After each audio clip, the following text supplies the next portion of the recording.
দেখুন, সত্য যুগে 12 বৎসর ধ্যান করিলে যা হয়, ত্রেতা যুগে 1 বৎসর যজ্ঞ করিলে তা হয়।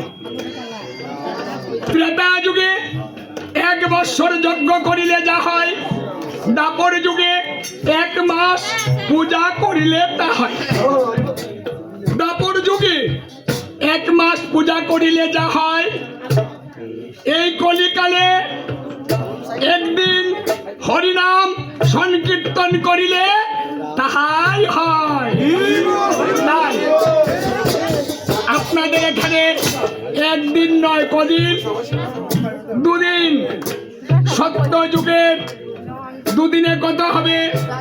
বলছে সত্য যুগের 12 12 24। তাহলে সত্য যুগের ধর্মটা আমরা করে দিতে পারছি। 24 বৎসরের ধর্ম আপনাদের এই বাঘরপুর গ্রামে 2 দিনে হয়ে যাচ্ছে। এই জন্য বলছে যে নাম যজ্ঞে হয় কৃষ্ণ আরাধন, সর্বদেবতার হয় আগমন। আপনাদের এই বাঘরপুর গ্রামে দেবতারা এসেছে, সবাই এখানে বসে কীর্তন শ্রবণ করছে। পার্থক্য কি? দেবতাদের চোখে দেখা যায় না। তাই বলছে সাবধান, নাম যজ্ঞে যখন বসবে কথা বলবে না, পিসকি ফেলবে না, বাদাম খাবে না। কারণ যদি দেবতা পাশে থাকে আর আপনার আচরণটা খারাপ থাকে, তাহলে ওই দেবতা আপনাকে অভিশাপ দিয়ে দিবে।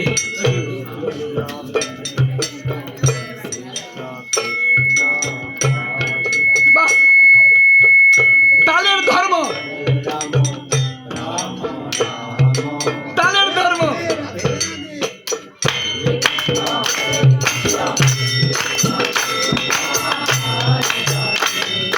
শঙ্খ বাজে, ঘন্টা বাজে, বাজে করতাল, মধুর মৃদঙ্গ বাজে সীমিতের আসাল। তাই করতাল হয় আরতিতে।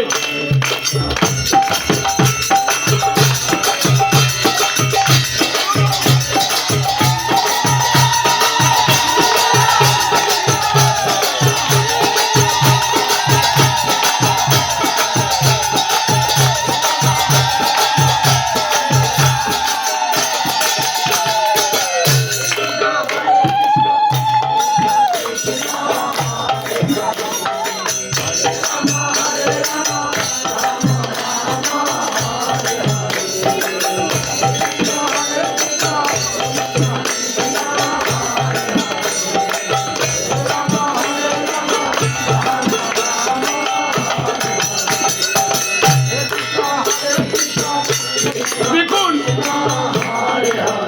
নাম যজ্ঞে আসলে মনের পরিবর্তন হয়। আচ্ছা, যারা মনের ব্যথা নিয়ে এসেছে, মনের ব্যথা আছে না নাই? যার মনের ব্যথা আছে হাত তুলেন তো। মনের ব্যথা যার আছে,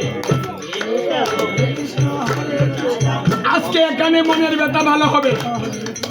যদি ভালো না হয় তাহলে কৃষ্ণ নামের গুণ থাকবে না। আপনি হাত তুলেন, আমি কমিয়ে দিব এখন নগদ। বলছেন যে বেটা তো ক্যানভাসার হয়ে গেল, তাই মলম বেচা শুরু করলো। না, আমি ক্যানভাসার। আমার অনাদিরাদি গোবিন্দের নামের জ্ঞানে, নামের ক্যানভাসার। আমি নামটা প্রচার করছি, নামের শক্তিটা প্রচার করছি। বিশ্বাস করে দেখুন।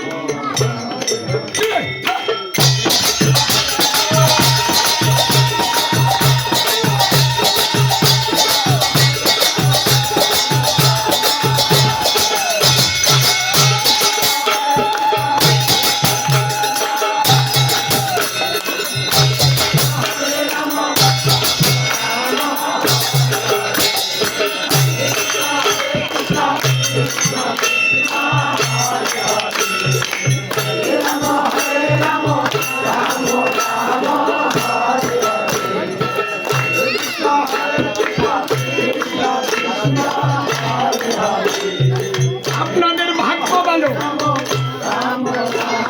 এমন একটা সুন্দর বৃন্দাবন করেছেন। আরো 3 প্রদক্ষিণ যখন হয় তখন প্রদক্ষিণ কেন করতে হয়? দেখুন, ওই বৃন্দাবনে যারা যায় গিয়ে প্রদক্ষিণ করে,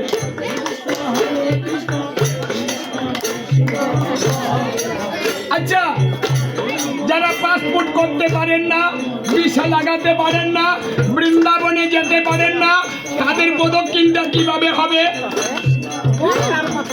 আমার মহাপ্রভু তত্ত্ব শিখালেন, এই জীব সবাই বৃন্দাবনে যেতে পারবে না, তাই এই জগতে যে বৃন্দাবন হবে সেই বৃন্দাবনে যারা যাবে, যে প্রদক্ষিণ করবে, তাদের ওই বৃন্দাবন প্রদক্ষিণ হয়ে যাবে।